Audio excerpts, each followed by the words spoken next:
أعوذ بالله من الشيطان بسم الله الرحمن الرحيم الحمد لله والصلاة والسلام على رسول الله وعلى آله وصحبه ومن والاه أما بعد فقد قال الله سبحانه وتعالى في القرآن الكريم بسم الله الرحمن الرحيم إن الله وملائكته يصلون على النبي يا أيها الذين آمنوا صلوا عليه وسلموا تسليما اللهم صل على سيدنا محمد وعلى آل سيدنا محمد وبارك وسلم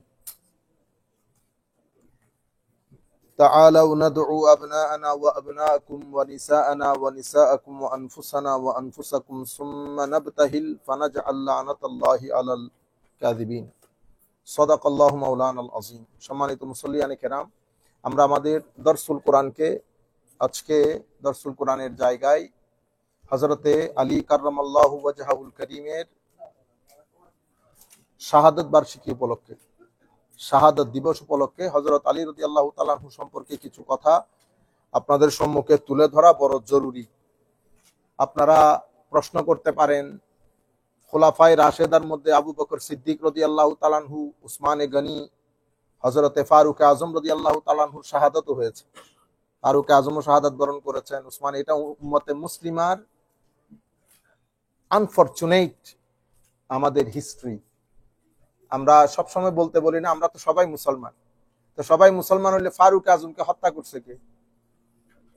হযরত উসমানে গনিকে মুসলমানদের চার খলিফার, পাঁচ খলিফার, খলিফা চারজন না পাঁচজন, হযরতে ইমামে হাসান রাদিয়াল্লাহু তাআলা আনহুর 6 মাস সহ খুলাফায়ে রাশেদার অন্তর্ভুক্ত। এটা ইজমাই উম্মত, কনসেনসাস অফ দি মুসলিম উম্মাহ। হযরত আবু বকর সিদ্দিক, ওমরে ফারুক, উসমানে গনি, হযরত আলী কাররামাল্লাহু ওয়াজহাহুল কারীম এবং ইমামে হাসান রাদিয়াল্লাহু তাআলা আনহুম আজমাইন, এদের এই পাঁচজনকে ঘিরে খোলাফায়ে খেলাফতে রাশেদা, রাইটলি গাইডেড ক্যালিফস, এই পাঁচজন। এই পাঁচজনের মধ্যে শাহাদাত বরণ করেছেন কয়জন? চারজন। আপনারা বুঝতে পেরেছেন? আমাকে এক ভদ্রলোক বলেছেন যে বাংলাদেশের বর্তমান যে প্রেক্ষাপট, আমাদের অনেক উলামায়ে কেরাম আছেন বিভিন্ন রাজনৈতিক দলের সাথে, ইসলামী রাজনৈতিক দলের সাথে সম্পৃক্ত। বাংলাদেশের ঐক্য কতটুকু সম্ভব? আমি বলেছি, একটা জিনিস আপনাকে পরিষ্কার করতে হবে, কাতেলে আলী মানে হযরত আলী রাদিয়াল্লাহু তাআলা আনহুর হত্যাকারী এবং হযরত আলী রাদিয়াল্লাহু তাআলা আনহুর হত্যায় যারা ব্যতীত ছিলেন সাহাবায়ে কেরাম, উম্মতের মেইনস্ট্রিম। ফারুকে আজমের হত্যাকারী, ফারুকে আজমের সাপোর্টার। ইমামে হাসানের হত্যাকারী, ইমামে হাসানের সাপোর্টার। উসমানে গনির হত্যাকারী, উসমানে গনির সাপোর্টার। শেষ পর্যন্ত ইমামে হাসানের হত্যাকারী, ইমামে হাসানের সাপোর্টার। দুই ভদ্রলোকের মধ্যে কোনোদিন ঐক্য হবে না। একজন হত্যাকারী জালেম, আরেকজন মজলুম। জালেম আর মজলুমের মধ্যে কখন ঐক্য হয়?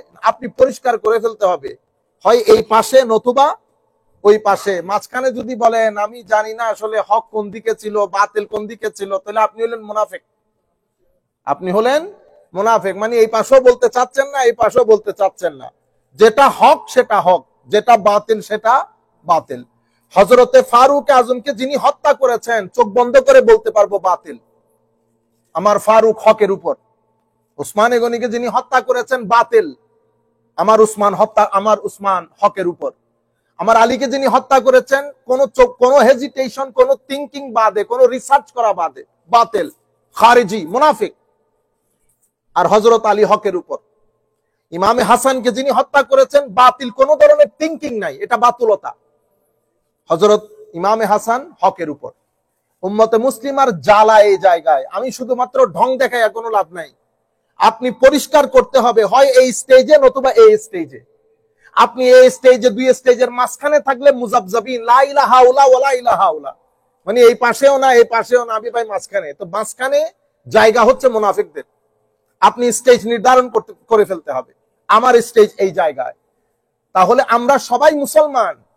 উম্মতে মুসলিমা আবার আরেকটা আইডেন্টিটি সংকটে পড়েছে, কারণ হত্যাকারীও বলতেছে মুসলমান, যাদেরকে হত্যা করা হয়েছে তারাও তো মুসলমান। তো তো উম্মতে মুসলিমা এই আইডেন্টিটি ক্রাইসিসের মধ্যে নিজেদের পরিচয় তুলে ধরেছেন, নাহানু আহলুস সুন্নাত ওয়াল জামা, আমরা আমার নবীর সুন্নাত এবং জামাতে সাহাবায়ে কেরামের সাথে। আপনারা বুঝতে পেরেছেন? এটা উম্মতে মুসলিমার মেইন স্ট্রিম। এখানে উম্মতে মুসলিমা নিজের আইডেন্টিটি পরিষ্কার করে দিয়েছে। আমরা মুসলমান বাংলাদেশি, আমরা কোনো সন্দেহ নাই, কিন্তু আমাদের আরেকটা আইডেন্টিটি আছে। আমি হয় সিলেটি নয় চট্টগ্রামের। আপনি এখানে যদি কেউ আপনাকে জিজ্ঞেস করে which country you are from, আপনি কি জবাব দিবেন? I am from Sylhet. No, I am from Bangladesh. ঢাকার মধ্যে যদি জিজ্ঞেস করে কি জবাব দিবেন? I am from Bangladesh. ও ভাই, you are you already in Bangladesh. Where are you from? You must say I am from Sylhet, I am from Chittagong. Chittagong এয়ারপোর্টে যদি আমার জিজ্ঞাসা হোয়ার আর ইউ ফ্রম, তো আমি বলবো আই এম ফ্রম চিটাগং।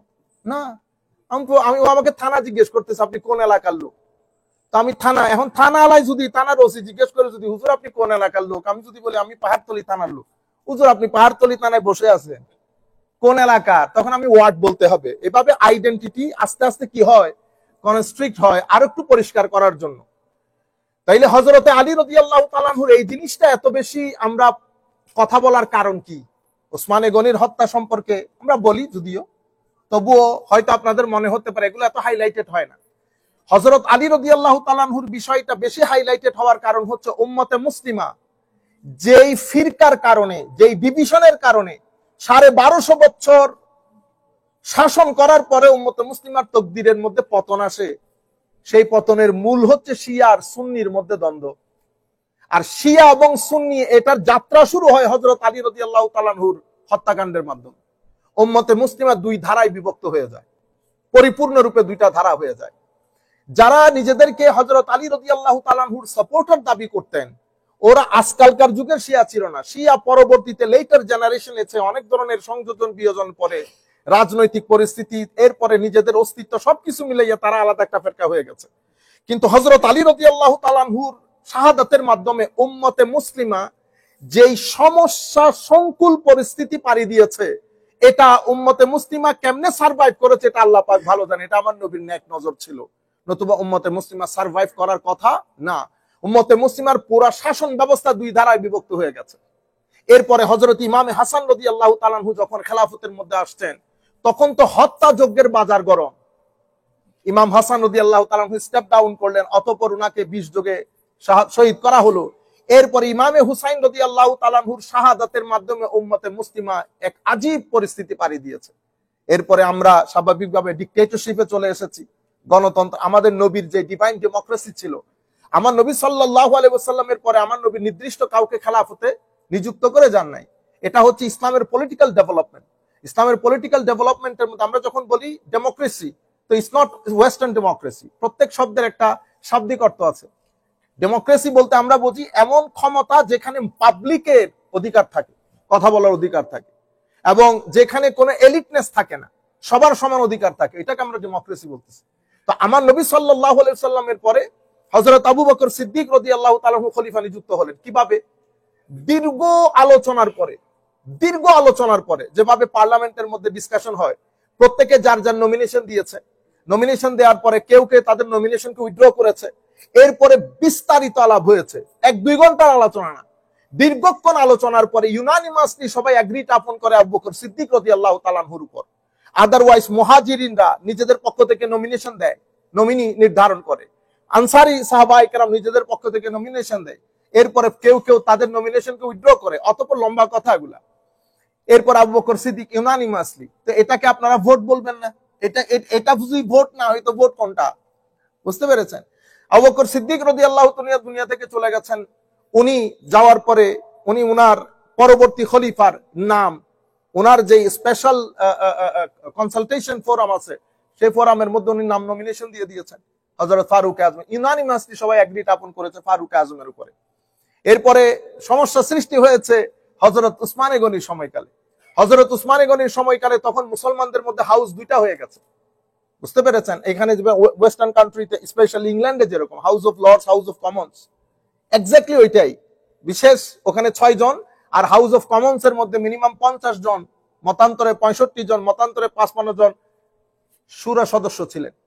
প্রত্যেকের ভোট ডিভিশন হয়ে 50-50 হয়ে যায়। শেষ পর্যন্ত হযরতে আল্লাহুম্মা সাল্লি আলা সাইয়্যিদিনা মুহাম্মাদিন ওয়া বারিক ওয়া সাল্লিম, আমি একটু পরে বলতেছি, হযরত ওনার নামটা মাথায় আসতেছে না। ওনাকে আপনারা আধুনিক যুগে যেটাকে ইলেকশন কমিশনার বলেন, আব্দুর রহমান ইবনে আউফ রাদিয়াল্লাহু তাআলা আনহু, শুকরান ইয়া আল্লাহ, আব্দুর রহমান ইবনে আউফকে সাধারণ পাবলিকের কনসার্ন নেওয়ার জন্য ওনাকে ইলেকশন কমিশনার নিযুক্ত করা হয়েছে। উনি আবাল, বৃদ্ধ, বনিতা এবং মুসাফির, স্টুডেন্ট যারাই পাইছে সবার কাছ থেকে কনসার্ন নিয়েছে।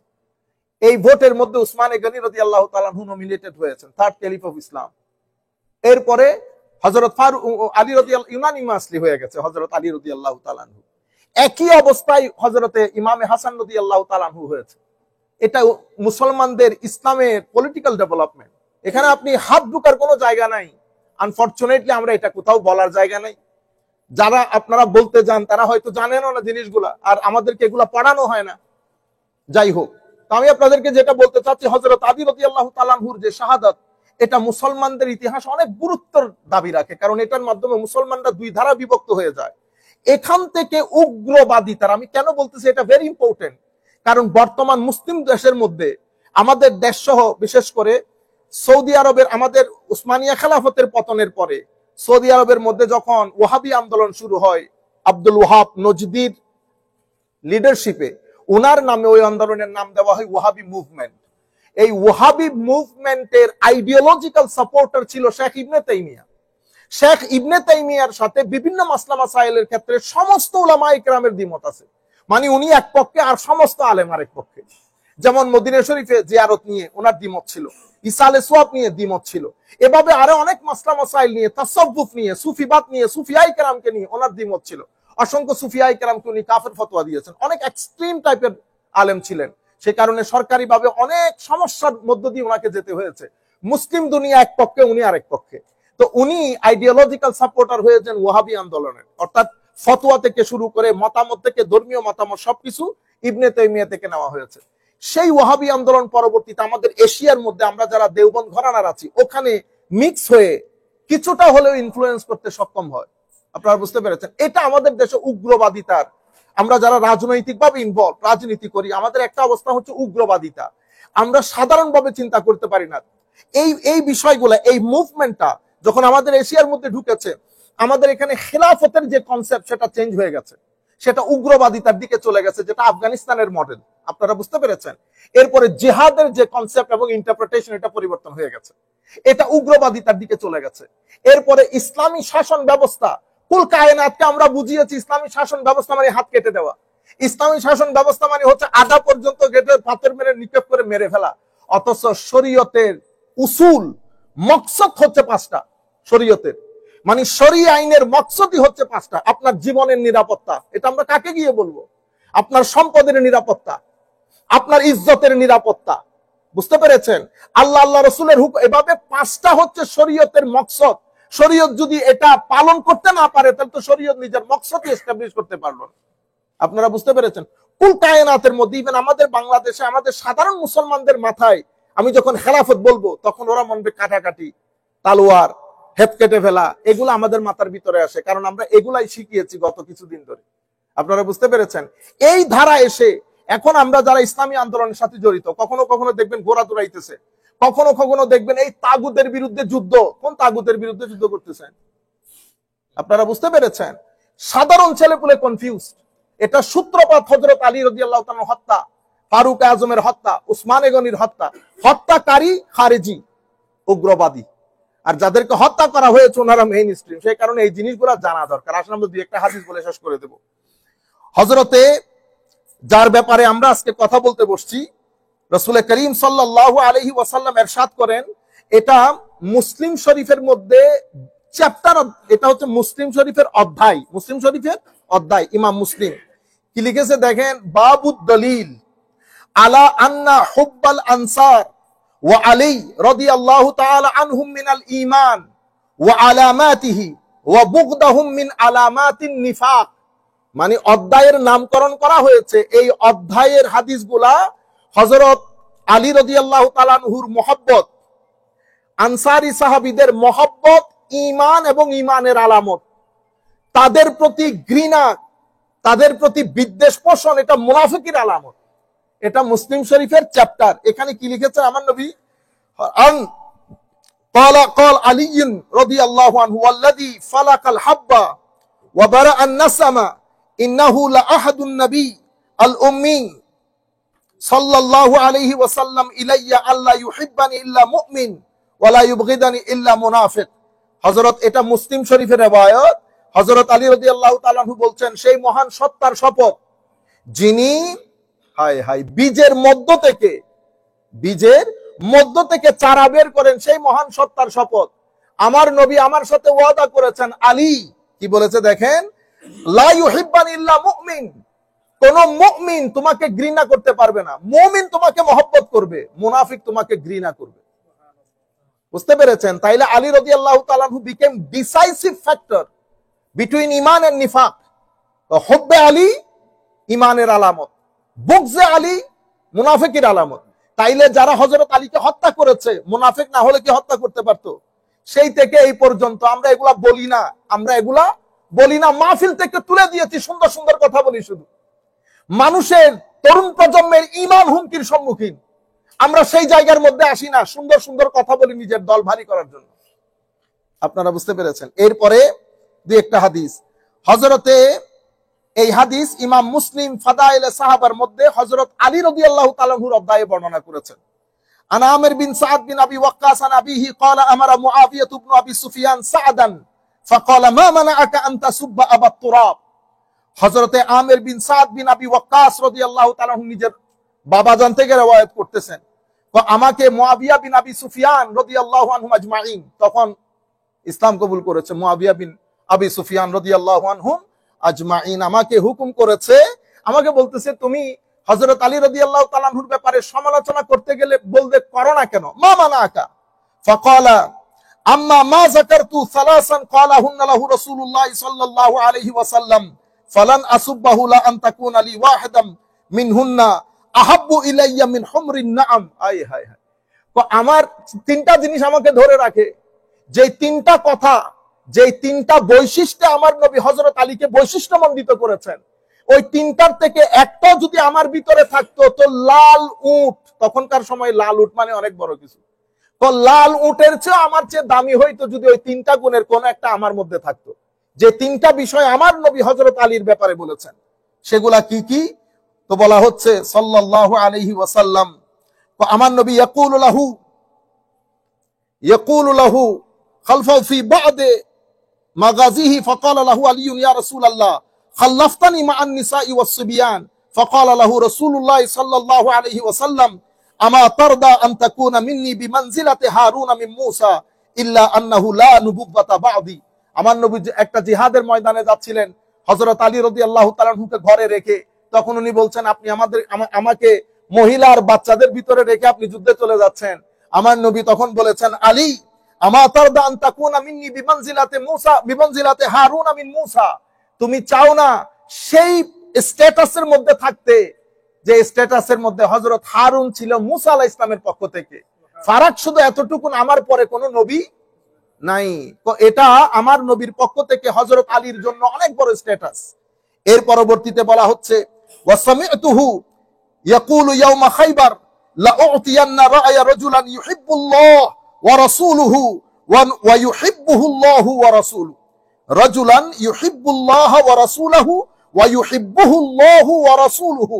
তো আমি সামি'তুহু ইয়াওমা খায়বার, আমি খাইবারের দিন দেখেছি, আমার নবীর মুখ থেকে আমি শুনেছি যে আগামী কালকে যুদ্ধের এই পতাকা আমি এমন ব্যক্তির হাতে সুপর্দ করব যাকে আল্লাহ ভালোবাসেন, রসুলও ভালোবাসেন, আর যিনি আল্লাহকেও ভালোবাসেন, রসুলও ভালোবাসেন, মানে আল্লাহ ভালোবাসে তাকে, তিনিও আল্লাহকে ভালোবাসেন, রসুলও ভালোবাসে তাকে, তিনিও রসুলকে ভালোবাসেন। সমস্ত সাহাবায়ে কেরামের মধ্যে ইন্তজার ছিল, কাশ এই পতাকা যদি আমাদের হাতে দিয়ে আমাদের গায়ে সিল লেগে যেত যে আল্লাহ আমাদেরকে মহব্বত করেন। কিন্তু সকালবেলা উঠে আমার নবী এই যুদ্ধের পতাকা আমার আলীর হাতে ন্যস্ত করেছে। বুঝতে পেরেছেন? এর পরবর্তীতে আরেকটা জায়গায় বলেছেন ফাতাফালা ফাতাতাওয়াল্লা লাহা ফাকালা উদু আলী ফাউতিয়া বিহি আরমাদা ফাবাসাকা ফি আইনাইহি ওয়া দাফা আমার হযরত আলী রাদিয়াল্লাহু অসুস্থ ছিলেন, চোখে অসুবিধা ছিল, আমার নবী সাল্লাল্লাহু আলাইহি ওয়াসাল্লাম থুতু মুবারক দিলেন, অতঃপর রায়া চোখের আমার হযরত আলীর হাতে ন্যস্ত করলেন। ওয়ালাম্মা নাযালাত হাযিহিল আয়া, এরপরে ফাকুলু নাদউ আবনাআনা ওয়া আবনাআকুম ওয়া নিসাআনা ওয়া নিসাআকুম ওয়া আনফুসানা ওয়া আনফুসাকুম সুম্মা নাবতাহিল ফানাজআল লা'নাতাল্লাহি আলাল কাযিবিন। নাজরান থেকে কিছু খ্রিস্টান এসেছে আমার নবীর সাথে ডিবেট করবে হযরত ঈসা আলাইহিস সালামকে কেন্দ্র করে। শেষ পর্যন্ত ডিবেট না করে মুবাহালার দিকে চলে গেছে। মুবাহালা মানে আমরা সবাই ওপেন ফিল্ডে যাব, আমরা আল্লাহর দরবারে বলবো আমি যদি মিথ্যাবাদী হই আমার উপর লানত, আর তারা বলবে আমি যদি মিথ্যাবাদী হই আমার উপর লানত। তো এখন প্রশ্ন তারা উত্থাপন করেছে, ঠিক আছে মুবাহালা করতে যাব, আপনি আপনার পরিবার পরিজন নিয়ে যাবেন, আমরা আমাদের লোকজন নিয়ে যাব। আয়াত নাজিল হয়েছে, তাআল নাদউ আবনাআনা ওয়া আবনাকুম, আমরা আমাদের ছেলেদেরকে নিয়ে যাই, আমরা আমাদের মেয়েদেরকে নিয়ে যাই, আমরা নিজেদেরকে উপস্থাপন করি, এটা হচ্ছে আয়াত। কিন্তু আনফুসানা মানে আমরা নিজেদেরকে উপস্থাপনা করি। কিন্তু আমার নবী সেই জায়গার মধ্যে নিজের জায়গায় নিজের আলীকেও রেখেছেন সাথে, সন্তানের জায়গায় ইমামে হাসান ইমামে হুসাইন। এবং আমার নবীর আমাদের মহিলাদেরকেও নিয়ে যায়। তাদেরকে নিয়ে গেছে আমার নবী? শুধু হযরত ফাতেমাতুজ জাহরা রাদিয়াল্লাহু তাআলা আনহাকে। আপনারা বুঝতে পেরেছেন? আমাদের গায়ে লাগে যখন এগুলা বলি, ফাতেমাতুজ জাহরা ইমামে হাসান, অনেকেই নিতে পারছেন না, কারণ আপনি যে এনভায়রনমেন্টের মধ্যে বড় হয়েছেন, আপনার এনভায়রনমেন্ট আপনার ঈমানের গদিকে অলমোস্ট পুড়িয়ে দিয়েছে। বুঝতে পেরেছেন? বুগজে আলে বাইতে রাসূল, এটা নেফাকতের আলামত, বুগজে আলে বাইতে রাসূল। আপনারা বুঝতে পেরেছেন? কিন্তু আমরা ওই এনভায়রনমেন্ট পাই নাই। আমাদের এনভায়রনমেন্টের মধ্যে আমাদের আলেমরা পর্যন্ত ভয় পান এখন। কেউ নিয়ে আবার শিয়াইজমের ধাব্বা লাগাই দেয়। এটা শিয়াইজমের ব্যাপার না, শিয়াদের কি বাবার সম্পত্তি? এটা উম্মতে মুসলিমার সম্পত্তি। আমি যে হাদিস থেকে কথাগুলো বলতেছি তো শিয়াদের হাদিস না, এটা ইমাম মুসলিমের মুসলিম শরীফ, বুখারী শরীফ দেখেন, মুসলিম শরীফ দেখেন, সিহাচিত্তা দেখেন, আমার নবী কি বলে গেছেন আলে বাইত সম্পর্কে। মুহররম শরীফ আসলে আমরা মসজিদ বন্ধ করে দেই। আপনারা বুঝতে পেরেছেন? সেই পরিমাণ খারিজিয়ত উম্মতে মুসলিমার মধ্যে জেগে উঠেছে, যার কারণে আমাদের ইসলামিক দলগুলোর মধ্যে আজকের দিন পর্যন্ত ইসলামিক দলগুলোর মধ্যে আপনি এগুলা শুনবেন না। আমরা আস্তে আস্তে ওই উগ্রপনা, ওই খারিজিয়ত, ওই তাইমিবাদ, আমাদের মডেল হচ্ছে আফগানিস্তান। আপনারা বুঝতে পেরেছেন? কোনো কিছু করতে দিব না। আপনি আমার নবীকে দেখেন, আমার নবী কিভাবে সাজিয়েছে। আমার নবী সাল্লাল্লাহু আলাইহি ওয়াসাল্লাম 33 বছর পর্যন্ত সাহাবায়ে কেরাম কি করে গেছেন। আমরা ওই সব কিছু বাদ দিয়ে মডেল ডে আফটার ডে আমরা একেবারে উগ্রবাদিতার দিকে চলে যাচ্ছি।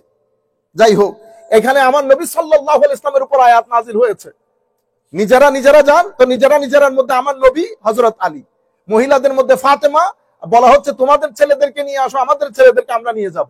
তো আমাদের ছেলেরাকে ইমামে হাসান এবং ইমামে হুসাইন রাদিয়াল্লাহু তাআলা আনহুম আজমাইন। এরপরে আখেরি আমরা একটু সময় নিব, আজকে দুইটা হাদিস, আর বেশিক্ষণ নেব না। আন আমর ইবনে হুসাইন, এখন এই হাদিস ইমাম তিরমিজি শরীফের মধ্যে রওয়ায়াত করেছে, হযরত আলী ইবনে আবি তালিবের অধ্যায়ে। আমর ইবনে হুসাইন বলছেন, বাসা রাসূলুল্লাহ সাল্লাল্লাহু আলাইহি ওয়াসাল্লাম জাইশান ওয়াস্তামালা আলাইহিম আলী ইবনে আবি তালিব। আমার নবী সাল্লাল্লাহু আলাইহি ওয়াসাল্লাম একদল সৈন্য পাঠিয়েছেন হযরত আলী রাদিয়াল্লাহু তাআলা আনহুর নেতৃত্বে এক জায়গায় যুদ্ধের জন্য। ফাআসাবা জারিয়াতুন فأنكروا عليه وتعاقد أربعة من أصحاب رسول الله صلى الله عليه وسلم فقالوا إذا لقينا رسول الله صلى الله عليه وسلم أخبرناه بما صنع علي وكان المسلمون إذا رجعوا من السفر بدأوا برسول الله صلى الله عليه وسلم। ওখানে একটা মহিলা নিয়ে কথাবার্তা হয়েছে, হযরত আলী নিষেধ করেছেন। ওই চারজন সাহাবী আরো ছিলেন, ওনারা এটা মানেন নাই। ওনারা বলেছেন আচ্ছা ঠিক আছে, আমরা মদিনা শরীফ আসলে আমার নবীর দরবারে কমপ্লেইন করব। তারা মদিনা শরীফ ফেরত এসেছে। আসার পরে প্রত্যেক চারজন সুম্মান সারাফা ইলা রিহাল ফাকালা কাদিমাতিস সারিয়া সাল্লাল্লাহু নবী সাল্লাল্লাহু আলাইহি ওয়াসাল্লাম ফাকালা আহাদুল আরবা ফাকালা ইয়া রাসূলুল্লাহ আলাম তারা ইলা আলী ইবনে আবি তালিব সানা কাযা ওয়া কাযা। তারা যখন সবাই ফেরত এসেছে, নেমে আমার নবীর দরবারে হযরত আলীর বিরুদ্ধে কমপ্লেইন করা শুরু করেছে। কি বলেছেন? একজন বলতেছে হুজুর আলী এই কাজ করেছে। হায় হায় হায়, আলীউন আচ্ছা কাযা ওয়া কাযা। فقال يا رسول الله ترى الى علي بن ابي طالب صنع كذا وكذا فعارض عنه رسول الله صلى الله عليه وسلم ثم قام الثاني فقال مثل مقالته। এক ব্যক্তি এসে বলতেছে ইয়া রাসূলুল্লাহ আলী এটা করেছে, আমার নবী তাকে ইগনোর করেছে। আরেকজন এসেছে, ইয়া রাসূলুল্লাহ আলী এটা করেছে, আমার নবী ইগনোর করেছে। এভাবে চারজন একই হযরত আলীর বিরুদ্ধে কমপ্লেইন করেছে। আপনারা বুঝতে পেরেছেন?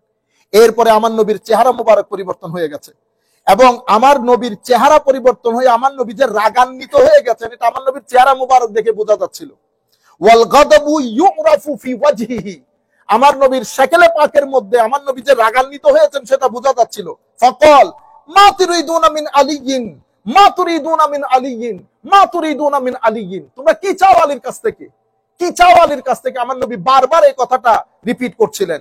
এরপরে বলতেছিলেন ইন্না আলিয়াম মিন্নি ওয়া আনা মিনহু ওয়া হুয়া ওয়ালিয়্যু কুল্লি মুমিনিন বাদি, আলী আমার থেকে, আমি আলীর থেকে, আমার পরে আলী সকল মুমিনের ওলি, সকল মুমিনের গার্ডিয়ান। আপনারা বুঝতে পেরেছেন? এই হাদিসগুলো আমরা কোনোদিন শুনিও না, আমাদেরকে কেউ বলেও না। এমন একটা আজীব পরিস্থিতির মধ্যে আমি বড় বড় আলেমকে দেখেছি বিভিন্ন জায়গার মধ্যে হেজিটেশন ফিল করে, কোন জায়গা থেকে কেউ নিয়ে আবার কোন, ও ভাই আমাদের হাদিস, আমাদের ইমাম বুখারী, মুসলিম, তিরমিজি, আমাদের ইমাম। আপনারা বুঝতে পেরেছেন? এরপরে হযরত রাসূল করিম সাল্লাল্লাহু আলাইহি ওয়াসাল্লামের এই হাদিস, যেটা ইমাম উকদা বরেণ্য মুহাদ্দিস, এরপরে আমাদের আহলুস সুন্নাহ ওয়াল জামাতের অন্যতম ইমাম হাদিসের ইমাম যাহাবী, এই দুইজন এই হাদিসটাকে 124টি তুরুক, 124টা তুরুকে সনদে বর্ণনা করেছেন এই হাদিস, 128টা। এরপরে আমার শ্রদ্ধেয় শেখ হুজুর সৈয়দী শাইখুল ইসলাম এই হাদিসটাকে ওই 128 সহ আরো প্রায় 25টা তুরুক অ্যাড করে 153টি তুরুকে একটা হাদিস বর্ণনা। সেটা কি? মান কুনতু মাওলাহু ফাহাযা আলিয়ুন মাওলা, আমি যার মাওলা আলীও তার মাওলা, আমি যার মাওলা আলীও তার। এখন মাওলা আলী বললে আপনারা দাঁড়াই যান না? আপনাদের ভিতরে কেমন কেমন করে না? কেন হয়েছে? কারণ আপনি যে এনভায়রনমেন্টের মধ্যে বড় হয়েছেন, সেই এনভায়রনমেন্ট আপনার ইমানের গদিকে জ্বালিয়ে দিয়েছে, মহব্বত বরবাদ করে দিয়েছে, এশক আদব তাজিম বরবাদ করে দিয়েছে।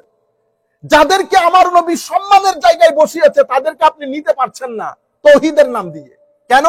ওই ওয়াহাবি আন্দোলন চলাকালীন সময়ে ওনারা কিছু জায়গার মধ্যে বড় বেশি সমালোচনা করেছেন, তার মধ্যে এই জায়গাগুলো অন্যতম, এবং এটার একটা হিস্টোরিক্যাল ব্যাকগ্রাউন্ড আছে। আমরা সেই দিকে যাচ্ছি না শুধু হাদিস শরীফগুলো বলার জন্য। এর পরবর্তীতে আমার নবী সাল্লাল্লাহু আলাইহি ওয়াসাল্লাম হযরত ফাতেমা রাদিয়াল্লাহু তাআলা আনহাকে কি বলেছে জানেন? আমার নবী হযরত ফাতেমাকে বলেছেন, ফাতেমা আমা তারদিনা আন্না যাওজাতাকা আকদামু উম্মতি ইসলামান ওয়া আকসারুহুম ইলমান ওয়া আ'যামুহুম হিলমান। ফাতেমা রাদিয়াল্লাহু তাআলা আনহা, বেটি আপনি কি খুশি হবেন না?